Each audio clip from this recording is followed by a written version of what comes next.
What's up guys, Goody here, back with another Jujutsu Kaisen manga chapter review. This time we're going to cover chapter 180, which is part 7 of the Sendai Colony arc of the Culling game that follows Yuta Okkotsu as the main character. This chapter is absolutely insane in that we see Yuta's full power come out, and we see him face an opponent so powerful that his own life may be in danger. As always, remember to smash that like button and subscribe for more, and now let's get into it.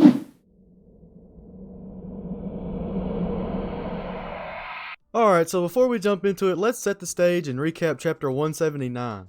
We see something in this chapter that blows us away. A three-way domain expansion battle. Ishigori, Takako, and Yuta all engaged in this battle, and out of nowhere came Kurorushi, the cockroach cursed spirit who makes another appearance. During this conflict, Takako loses an arm to Rika before being finished off seemingly for good by one of Ishigori's insanely powerful granite blast attacks. At the same time, Yuta finishes off what was left of Kurorushi, and he and Rika get ready to face Ishigori in what seems to be the final battle of this series of events. It's made known that Yuta's curse technique, Mimicry, has not yet fully recovered enough for him to use, and then we're left to move on to chapter 180.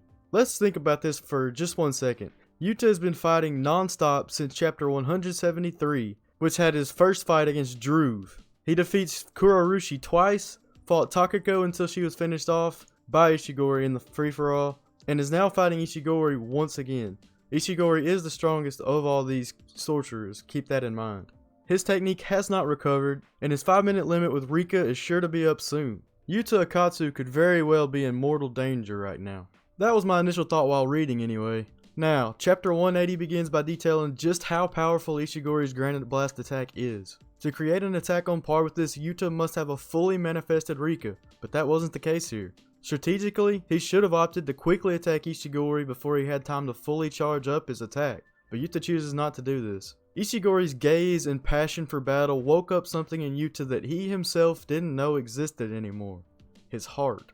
I'm not really sure how that comes into play here, other than awakening his will to fight, but it's dramatic and it's made a big deal of, so. Yuta is able to shoot attacks at Ishigori to nullify his granite blast attacks. Rika can also shoot these blasts, so as she does this distracting Ishigori, Yuta launches himself at him to bring the fight in close. Ishigori tells Yuta that he knows how exhausted he must be after using his domain expansion and all these constant attacks, claiming that this fight is basically over, since Yuta cannot recover anymore. Ishigori lets off a devastating granite blast, but what he didn't know was that Yuta's curse technique had fully recovered. Recall that Yuta's technique is Mimicry, so he can copy basically any curse technique that he's seen or fought against. He uses Takako's space manipulation technique here to deflect the granite blast attack with ease. You see, the thing is, Ishigori didn't know exactly what curse technique Yuta had. He thought he was simply a cursed speech user with Rika there as another part of his power. He theorized that Yuta's Mimicry could have been limited, but he restored his technique and fulfilled the requirement to use Takako's technique when Rika ripped her arm off in the last chapter. Regardless, Yuta's in close now and he has Takako's other technique, the Thin Ice Missile, and attacks Ishigori with that.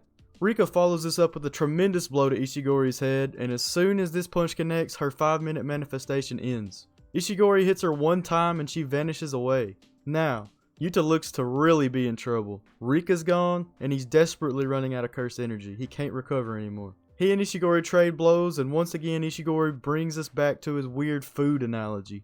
He claims that this fight is finally the dessert he'd been looking for, and Yuta wants to end the fight right then and there. A granite blast attack drops out of the sky and obliterates Ishigori. Turns out it was the attack that Yuta deflected earlier using Takako's technique. He changed the direction so it would come back and damage Ishigori later. This is pretty much brilliant and shows why Yuta is one of the most powerful sorcerers of this modern era. Ishigori has lost the battle, but he's still appreciative of Yuta. He claims that after all these years and throughout his reincarnation, he's never been full or satisfied with a battle until now. And for that, he was thankful. Well, Yuta's safe for another chapter at least. I would assume we'll switch back to Yuji or Megumi's point of view in chapter 181 because all the sorcerers that Yuta was fighting have been defeated now. Speaking of chapter 181, it's delayed for a week if you didn't know that, so don't expect that for another 2 weeks. When I was reading chapter 180, I genuinely felt like Yuta might not make it out alive, but luckily I was wrong. Let me know down below in the comments if you felt the same way as I felt.